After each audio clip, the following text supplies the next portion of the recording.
सुप्रभात बच्चों। हमारे पाठ की चर्चा समाप्त हो गई। आज हम भारतीय संस्कृति में गुरु शिष्य का संबंध उस पाठ के प्रश्नों की चर्चा करेंगे। लेकिन यहाँ पर जितने भी शब्दार्थ थे लगभग हमने सभी कर लिया। बाई चांस कोई रह गया है तो आप इसे अपनी उसमें लिख डालिएगा। एक बार फिर भी इसको हम ध्यान दे देते हैं यहाँ पर, बराबर। तो देखते हैं यहाँ पर कि जैसे यहाँ पर दिया हुआ है कि परिवर्तन, बदलाव, सुप्रसिद्ध, सर्वश्रेष्ठ, निजी यानी अपना, उत्तम यानी श्रेष्ठ, अनुयायी यानी शिष्य, बराबर। फिर यहाँ पर मुहावरे भी हम लोग कर चुके हैं, बराबर। मुहावरे को भी देख लेते हैं। गधे को गणित सिखाना, व्यर्थ प्रयास करना। बच्चों, मुहावरे का अर्थ आपको खुद को लिखना है। और फिर यहाँ पर ताकते रहना यानी आश्चर्य से देखते रहना। फिर उसके बाद यहाँ पर अंतिम जो है कि पसीने की कमाई यानी कि परिश्रम का, कठिन परिश्रम का फल। और फिर लास्ट है कि रंग जाना यानी गहरा प्रभाव पड़ना। रंग जाना का मतलब होगा गहरा प्रभाव पड़ना। और वाक्य में प्रयोग आप खुद करेंगे। बच्चों, अब हम प्रश्नों की चर्चा यहाँ पर करने जा रहे हैं कि एक वाक्य में प्रश्नों के उत्तर लिखिए, बराबर। क्लियर? ओके। तो पहला जो प्रश्न यहाँ पर है कि प्राचीन काल में भारतीय शिक्षा केंद्र कैसे थे। तो प्राचीन काल में भारतीय शिक्षा केंद्र एक प्रकार के आश्रम अथवा मंदिर जैसे थे। कैसे थे? एक प्रकार का आश्रम अथवा मंदिर जैसे थे। बच्चों, फिर दूसरा प्रश्न यहाँ पर है कि जब रविन्द्रनाथ ठाकुर को नोबेल पुरस्कार मिला तब बंगाली लोग कौन सा राग अलापने लगे। राग यानी आवाज, सुर, जिसे कहते हैं सुर। जब रविन्द्रनाथ ठाकुर को नोबेल पुरस्कार मिला तब बंगाली लोग अमादे ठाकुर राग अलापने लगे।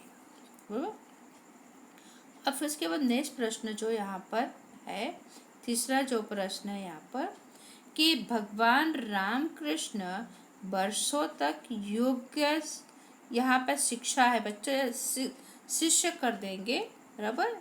शिक्षा की जगह शिष्य आपको पीडीएफ में मिलेगा, तो उसको वहाँ किया हुआ मैंने। शिष्य पाने के लिए क्या करते थे। शिष्य ऐसा लिख देंगे, ऐसा यहाँ पर ऐसा, बराबर। इस तरह से योग्य शिष्य जगह नहीं है तो ऐसा उसे लिखना है यहाँ पर। ओके, तो बराबर ठीक से नहीं लिख पाए हैं यहाँ पर, फिर भी चलेगा ऐसा। तो भगवान रामकृष्ण वर्षों तक योग्य शिष्य पाने के लिए क्या करते थे।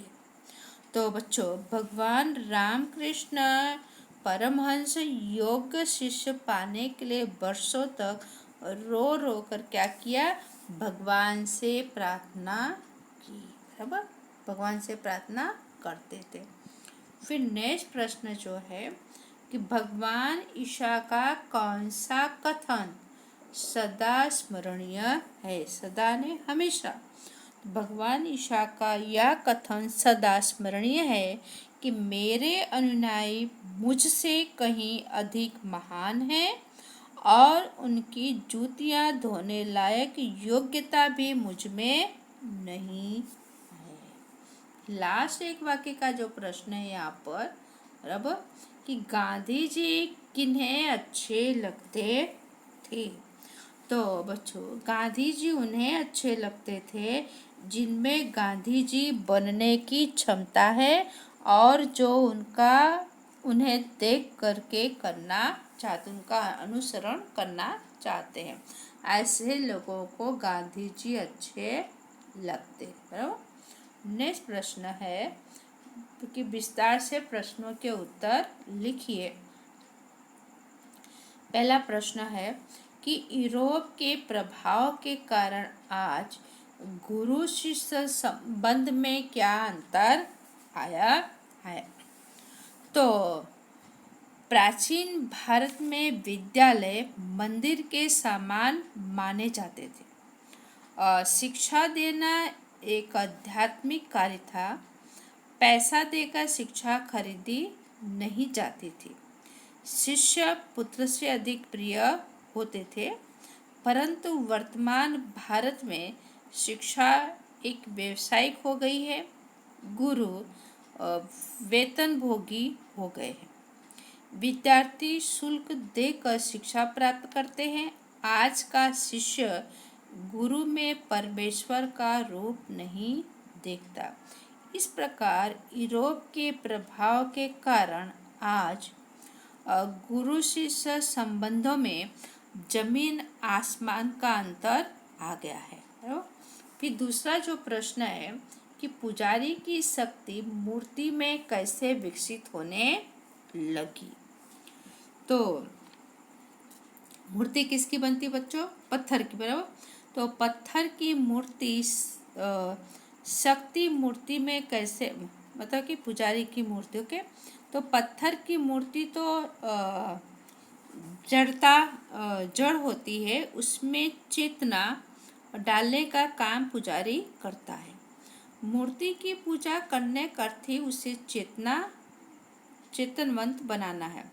पूजा करते समय पुजारी की भावना से जितनी उत्कंठा होगी, मूर्ति उतनी ही प्रभावशाली होगी। पुजारी की भाव पूजा की शक्ति से ही धीरे धीरे मूर्ति में शक्ति विकसित होने लगती है, बराबर। फिर नेक्स्ट प्रश्न है कि लास्ट प्रश्न है, विवेकानंद और रविन्द्रनाथ ठाकुर को इस देश में अधिक महत्व कब मिला, बराबर। तो विवेकानंद रामकृष्ण परमहंस के शिष्य थे।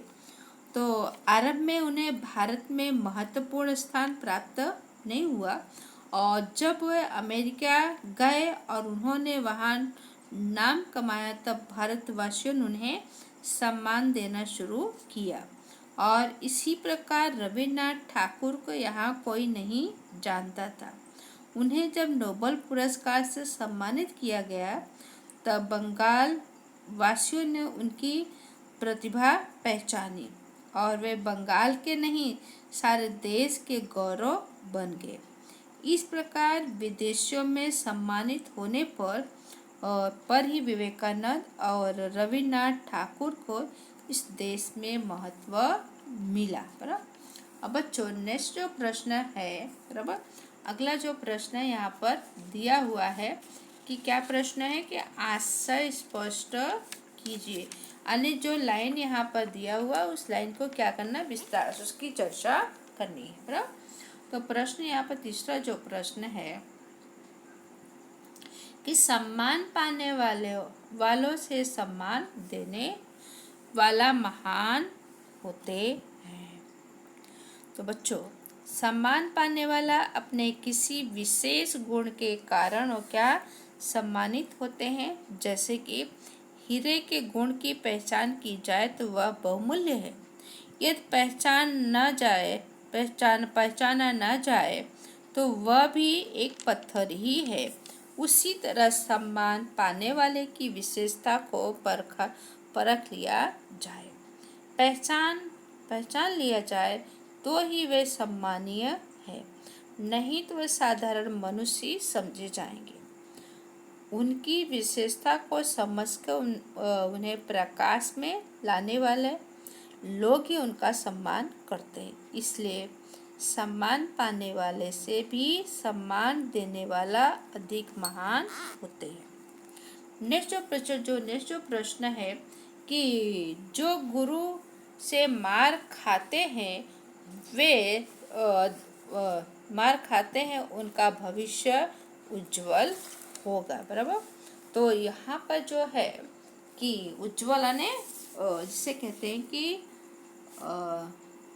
उसकी जिंदगी उज्जवल ने जिंदगी सवर जाना। ओके, तो पढ़ाई के लिए विद्यार्थी का ध्यान पढ़ाई में होना जरूरी है। गुरु पढ़ा रहा है और विद्यार्थी का ध्यान कहीं और है, तो वह जो पढ़ाया जा रहा है उसे ग्रहण नहीं कर सकता। तो तो गुरु के मार से विद्यार्थी का ध्यान पढ़ाई में लग जाता है। इस तरह जब वह एकाग्र होकर पढ़ता है तो उससे सचमुच ज्ञान की प्राप्ति होती है और उसकी बुद्धि का विकास होता है और उसमें योग्यता आती है। ऐसा होने पर ही उसका भविष्य उज्जवल होने में संदेह या शक नहीं है।